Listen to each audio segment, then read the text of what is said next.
Władca Lalek Oś Zła to jeden z tych filmów, który obejrzałem zaledwie kilka dni temu, a już tak naprawdę nie bardzo chcę o nim pamiętać.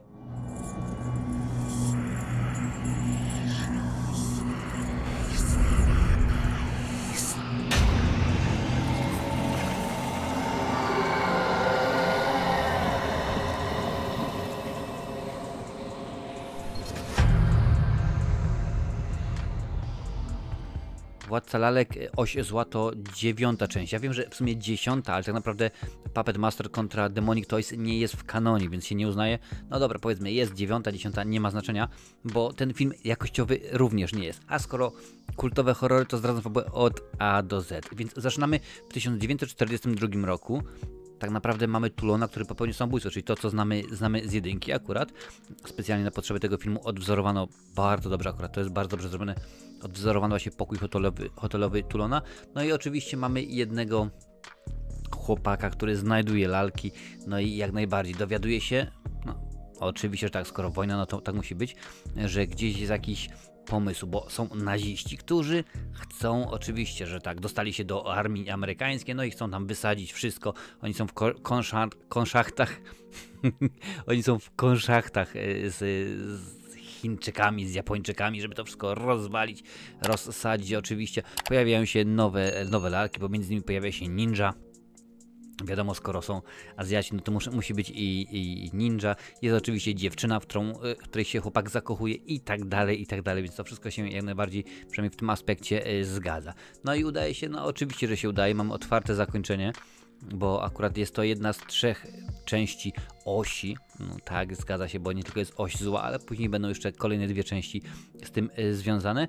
I biorąc pod uwagę, że to jest, jak już mówiłem, no dobra, umówmy się, 10. część, bo skoro robiłem recenzję jak najbardziej Puppet Master vs Demonic Toys, to również będę uznawał, że ten film jest nawiązującym jakoś w ten sposób i że to jest 10. część, tamtą też uznajemy. Można by powiedzieć, że fabuła toczy się równolegle do jedynki, a na pewno po wydarzeniach z jedynki. No i okej, no ta seria przyzwyczaiła mnie do tego, że no to nie będzie wielkie kino, ale wiadomo, jakaś tam fabuła musi być, ktoś tam musi gdzieś zginąć, te lalki się muszą pojawić. No i tak, jak najbardziej, jakaś tam fabuła jest, lalki się muszą pojawić i ktoś tam ginie, ale myślałem, że tak już było przy okazji też tej, można powiedzieć, miniserii w tej serii, jeżeli chodzi o, kiedy pojawia się Sutek, tam jest na końcu, to że będzie, 3 części, coś innego, coś nowego, wezmą troszeczkę z kanonu, wezmą tego, co mamy głównie, ale poprowadzą tę fabułę inaczej, rzeczywiście coś ciekawszego, coś innego będzie. No i tak sobie skruch mogłeś myśleć dalej, no ale tak nie jest, niestety, tak nie jest. Jest niezapomnianym, no, plusem ogromnym tego filmu jak najbardziej jest fakt, że pojawia się nasza ulubiona muzyczka.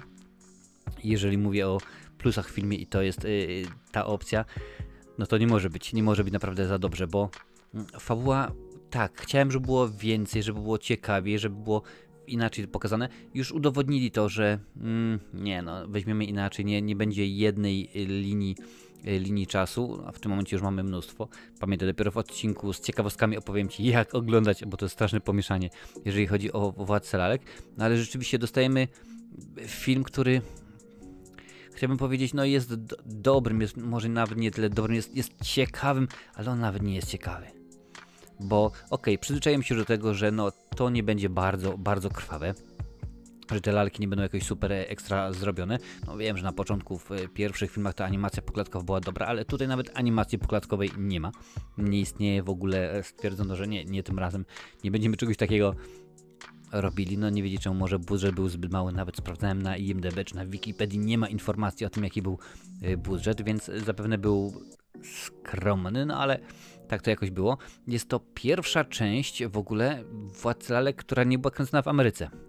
Okazało się, że taniej będzie nakręcić to w Azji, no i tam też śmignęli. Potem było, bo to niby akcja się dzieje w Chinatown, w Los Angeles, tak jest to umiejscowione, ale jak będziesz to oglądać, to widać, że to nie jest Chinatown w Los Angeles, widać, że to po prostu jest no inny kraj, no i to nie wygląda dobrze, więc fabularnie jakiś tam pomysł jest, gdzieś tam komuś brzęczało, no to skoro mieliśmy tego Tulona na początku, to gdzieś to umoczymy w tym sosie nazistowskim, zrobimy to dobrze, fajnie. Do tego stopnia zrobili dobrze, że nawet swastyka jest prawo na lewo. Rozumiesz?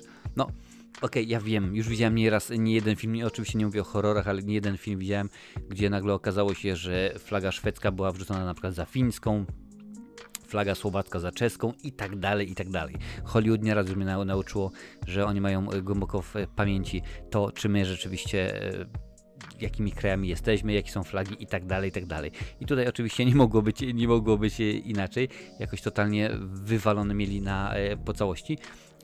Przenieśli produkcję do Azji, no wiadomo, żeby zaoszczędzić pieniądzury, ale na pewno mimo to trochę to musiało kosztować, bo rzeczywiście mimo, że te filmy nie wchodziły do kin, one oczywiście były prosto na VHS-y, czy akurat tak jak w tym przypadku na DVD bezpośrednio i było wiadomo, że te filmy no, nie zarobią w kinie, ale skoro powstaje 10. część, a jeszcze będzie kilka, bo jest w sumie 15, no to znaczy, że po coś one są robione, że coś tam zarabiają, więc jakiś tutaj sens i jakaś logika jest. Ktoś to chce oglądać.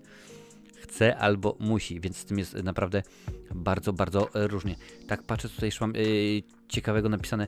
No, w ogóle pojawiają się kamikaze, 42 rok, a kamikaze się nie pojawiali dopiero aż do 44 roku i tak dalej, więc tak, zaraz mi ktoś powie, skruch, to jest 10. część Władcy Lalek, a ty się czepiasz, że historycznie ten film się nie zgadza z tym, co było.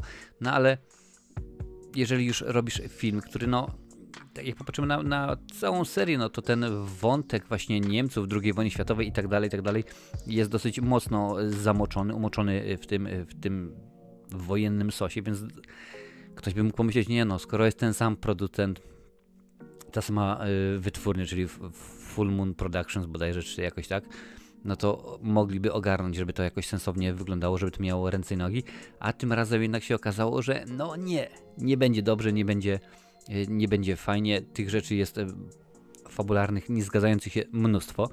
Jeżeli chodzi o aktorstwo, to się nie będę wypowiadał, bo dokładnie wiesz, że Mięsny Jeż czy Korona Królów to po prostu to jest tutaj, a Władca Lalek Axis of Evil, czyli oś zła, no to jest dno dna i jeszcze gorzej.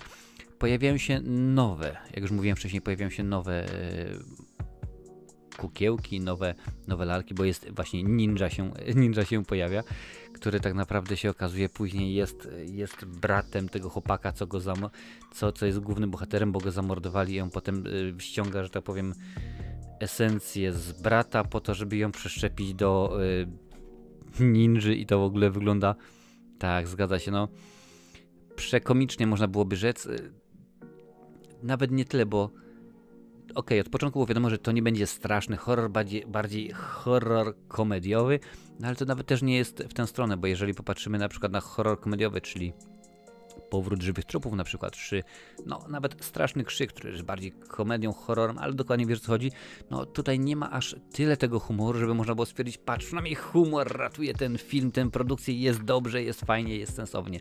No nie jest, proszę bardzo, Full Moon Features, właśnie tutaj widzisz za mną zwiastun, ten piękny hotel Bodega Bay Inn, który się pojawia, a nawet nie 42, jak widzisz 39 rok, więc tutaj też jest bardzo, bardzo słabo. Zawsze mocą, przynajmniej poprzednich części, było to, że dosyć fajnie te lalki były zrobione, ta animacja poklatkowa, jakoś to rzeczywiście wyglądało dobrze. No tutaj tego niestety nie ma, poszli na łatwiznę, jak dziś mamy pokazaną, jak lalka idzie tam od połowy sobie, śmiga i popyka i no tak, rzeczywiście to nie wygląda to najlepiej i no tyle przynajmniej, że pojawiają się dwie lalki, które pojawiają się chyba w każdej części, czyli Blade, a także Pinhead, to są jedyne chyba dwie lalki, które się pojawiają w każdej części. Powraca kobieta, jak one się nazywają, te pijawka, tak, kobieta pijawka powraca. Akurat zapomniałem, jak to Leech Woman, zgadza się. Pojawiło tutaj właśnie napisane, że powraca się i to jest pierwszy raz od trzeciej części, kiedy ona kogoś zabija, wypluwając z paszczy pijawki, których nie może wypluwać, bo przecież jest tylko lalką, ale ona ma je w sobie, więc je wypluwa i ktoś tam je połyka i umiera, bo zjada zamiast tofu, to sobie zjada ślimaka i nawet nie czuje, jak go gryzie. Ogarniasz? No to bardzo dobrze. Tutaj patrzę, co jeszcze mam. Oczywiście ten pokój, jak już mówiłem, jest bardzo dobrze odwzorowany i chciałbym powiedzieć, no wiele rzeczy się zgadza w tym filmie, ale nie, no tych rzeczy, które się zgadzają, jest bardzo, bardzo niewiele. odradzam jak najbardziej, odradzam ten film, wiesz, pieczącha, że po obejrzeniu tego filmu będziesz miał mniejszą zawartość mózgu w mózgu niż masz teraz i no ta część Władcy Lalek to nie jest dobra i tak myślałem, że mówiłem już wcześniej, okej, mamy nową trylogię, to może będzie wyglądało fajnie, może będzie wyglądało ciekawie, jest inny pomysł, no często to się zdarza w tej serii, może coś innego, nowy stary twórca, bo naprawdę jest ten sam reżyser, który robi właśnie Władcę Lalek 3, ale nie było go, umówmy się, 7 części, no mógł pójść po rozum do głowy i zrobić dobry film, no ale jakby poszedł po rozum do głowy, to raczej by tego filmu w ogóle nie ruszał, nawet patykiem w ogóle tam daleko by powiedział, nie, dziękuję bardzo, nie jestem zainteresowany, więc czy ten film wart jest obejrzenia tylko i wyłącznie, jeżeli jesteś fanem Władcy Lalek i chcesz mieć odfajkowane, ale jeżeli jesteś takim hardkorowym fanem, naprawdę, bo jeżeli tak, jest piątkowy wieczór, nie ma co robić, zaraz tutaj sobie odpalę popcorn, wezmę sobie Pepsi, czy tam piwko, czy tam co lubisz i sobie obejrzę, bo chcę mieć fajny wieczór. Nie, przy okazji tego filmu zdecydowanie nie jest, nie ma takiej opcji, że przy oglądaniu Władcy Lalek, dobra, niech będzie 10, oś zła, że powiesz, nie, podoba mi się to, dziękuję bardzo, to jest coś, co ja lubię. No nie bardzo. Jest to jak do tej pory najgorsza seria, którą omawiałem w cyklu Kultowe Horrory. Jeżeli coś będzie gorzej, no to może tylko się po prostu, aż muszę uważać, żeby włosów sobie wszystkich nie wyrwać, bo no okej, w porządku. Oni wiedzieli, co chcą robić, wiedzieli, że będą to 3 części, jak już mówiłem wcześniej, otwarte jest zakończenie, bo to, gdzie ta część się kończy, dokładnie jest niemalże, powiedzmy ze 2-3 sekundy różnicy, kiedy w kolejnym filmie zaczynamy. Czyli tak samo można powiedzieć, tą samą częścią zaczynamy. Ale o tym, jak to się już dzieje w kolejnej części, będzie tak za czas jakiś. A jeżeli mimo to, jeżeli jesteś wielką fanką, wielkim fanem horrorów, Władcy Lalek i nie tylko, bo różnych tych horrorów jest całe mnóstwo, to sprawdź tę listę. Tutaj takowych recenzji jest całe mnóstwo.